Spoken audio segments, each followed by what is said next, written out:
बेटी के नखरे। महक और मोहन के घर काफी सालों बाद एक बेटी होती है। वो उसे देखकर काफी खुश रहते। उस बच्ची की छोटी सी छोटी चीजों का ख्याल रखते। अरे महक बेटा, चाहे लड़का हो या लड़की, इतनी आजादी नहीं देते, बच्चा बिगड़ जाता है। आपको पता ही क्या है सासू माँ, चुप रहिए। हम दोनों कमाते ही क्यों हैं? इन बच्चों के लिए ना। देखिए तो कैसे प्यारे प्यारे पैरों से चल रही है, कितनी प्यारी लग रही है। अब मैं क्या इसके पैर काट कर बेड पर बिठा दूं इसे? अरे मैंने ऐसा तो नहीं कहा। मेरे कहने का मतलब ये था कि बस करो ना माँ, क्या सारा दिन टोका चाकी करती रहती हो। अरे करने दो ना जो कर रही है। दोनों मियाँ बीवी अपने अपने काम में लग जाते हैं और सास मंदिर चली जाती है। लेकिन बेटी सौम्या घर में तेल का डिब्बा लेकर फैला देती है। घर को तो मैं पराठे की तरह सेक दूंगी। मैंने सारा तेल फैला दिया, अब मैं इसे सेक दूंगी। महक कमरे में आती है जहाँ सारे तरफ तेल ही तेल फैला हुआ होता है। अरे मोहन देखो तो, अपनी छोटी सी बच्ची की हरकत, पूरे घर में तेल फैला दिया। मोहन भी आकर हंसने लगता है। छोटी सी सौम्या को लगता ही नहीं कि उसने कोई गलत काम किया है। वो भी खुश हो जाती है। अब तो आए दिन वो कोई ना कोई नया नुकसान करती। कभी टूथपेस्ट गिरा देती तो कभी डिटर्जेंट। हालत ये थी कि घर का राशन किसी किसी महीने तो 2 बार भरना पड़ता। रोज ये कोई ना कोई नुकसान करके खड़ी होती है। अरे तो क्या हो गया माँ जी, बच्ची है, बच्चों वाले काम ही करेगी ना। आप बिना पता नहीं क्यों उसी के पीछे पड़ी होती हैं। धीरे धीरे सौम्या बड़ी होती है।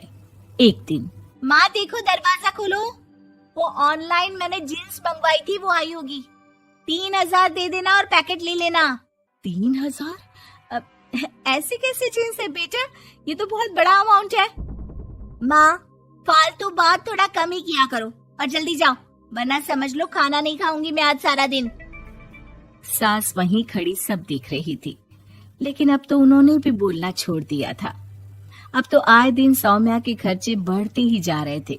कभी महंगी ड्रेस तो कभी दोस्तों के साथ पार्टी। पैसे दे दो तो ठीक, ना दो तो घर में कलेश। ये सब तुम्हारे ही कारण हुआ है। देख रही हो कैसी हरकतें हो रही है इसकी। रात के 8 बज गए हैं लेकिन महारानी जी घर पर है ही नहीं। तभी सौम्या पड़ोस के लड़की के साथ वहाँ आती है। ओके बाय रोहन, कल फिर मिलेंगे, लव यू।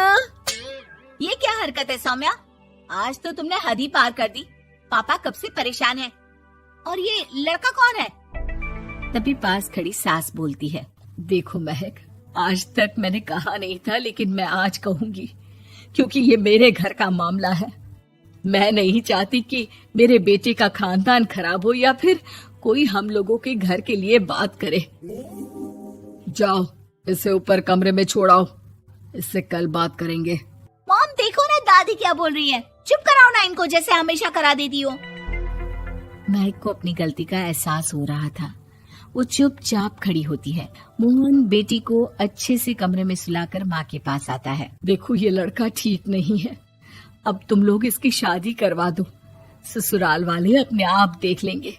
शादी के बाद जिम्मेदारी पड़ेगी तो सब ठीक हो जाएगा। शादी अभी तो 25 की है ये। तो क्या 50 तक बैठाओगी? नहीं नहीं, ठीक कह रही है माँ, इसके लिए जल्दी से कोई लड़का देखता हूँ। अगले रोज सौम्या खाने के टेबल पर, मैं आप लोगों को बता देती हूँ, मैं रोहन से प्यार करती हूँ और उसी से शादी करूंगी। रोहन? वही ना सक्सेना का लड़का, वो सक्सेना जो पिछले महीने ही जेल से छूट कर आया है। वो जेल नहीं, काम के सिलसिले में अमेरिका गए थे।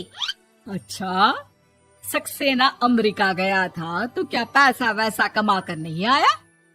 ये देख रही है ब्लाउज, उसकी बीवी ने सिला था मेरा। पैसे की कमी का रोना रो रही थी, पति को कोस रही थी कि जुआ खेलते पुलिस ने पकड़ा और लगी लगाई नौकरी भी छूट गई। दादी कुछ भी मत बोलो, दादी को चुप कराओ ना। दादी जो बोल रही है ठीक बोल रही है। तेरे पापा ने तुझे देखने के लिए लड़के वालों को कल बुलाया है, समझी? अगली रोज लड़के वाले सौम्या को देखने आते हैं और उसकी शादी मयंक से हो जाती है। शादी के बाद सौम्या मायके आती है। वाह माँ, कितनी अच्छी शादी कराई है आप लोगों ने मेरी। लेकिन मुझे कुछ दिन और यहाँ रहना है। अरे बेटी, ये तेरा ही तो घर है, जितनी मर्जी रह। और क्या, दामाद जी कैसे हैं? अरे वो मयंक नहीं आया, कल शादी, आज तो अकेले, सब ठीक तो है ना? महक एक बार फिर सास पर चढ़ बैठती है। अब बस करिए ना माँ जी, अब तो ज्यादा ही हो रहा है। माना आपकी कुछ बातें मैंने नहीं मानी, लेकिन अब ये मेरी बेटी मायके आई है तो क्या उसका मतलब यही कि वो लड़कर आई है? हाँ पीना। सौम्या दादी की तरफ देखकर मुस्कुरा देती है, जैसे उन्हें चिढ़ा रही हो। दादी, मैं लड़कर नहीं बल्कि ये बता कर आई हूँ कि मुझे कुछ दिनों के लिए यहीं रहना है, माँ के पास। मेरा मन धीरे धीरे ही तो ससुराल में लगेगा। अब अगर आप बोलती है तो चली जाती हूँ मैं। अरे नहीं नहीं बेटी, ये मतलब नहीं था तेरे दादी के बोलने का। सौम्या कमरे में चली जाती है और अगले ही पल जींस टॉप पहनकर बाहर आती है। माँ, मैं ना अपनी सहेली के घर जा रही हूँ, आने में देर हो जाएगी, खाना मैं वहीं खा लूंगी।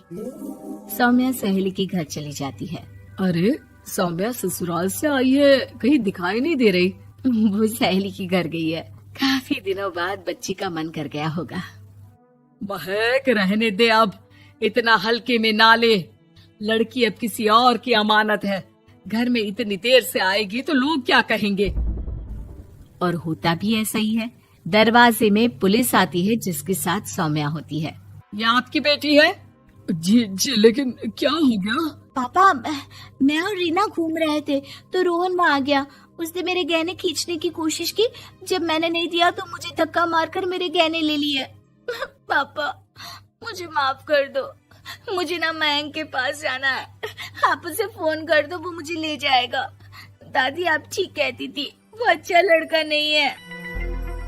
कोई बात नहीं बेटा, मयंक का फोन आया था, उसे तेरी याद आ रही थी, लेकिन वो तुझे भी अपनी जिंदगी जीने से नहीं रोकना चाहता था। मैं उसे बोल दूंगी कि वो कल तुझे लेने आ जाए। अगले दिन, चलो सौम्या, मैंने आज रात की फिल्म की टिकट और 5 स्टार होटल में खाने के लिए टेबल बुक कर दी है। फिर क्या, सौम्या खुशी खुशी अपने ससुराल चली जाती है और महक को बड़ों के सीख की कीमत का पता चल जाता है।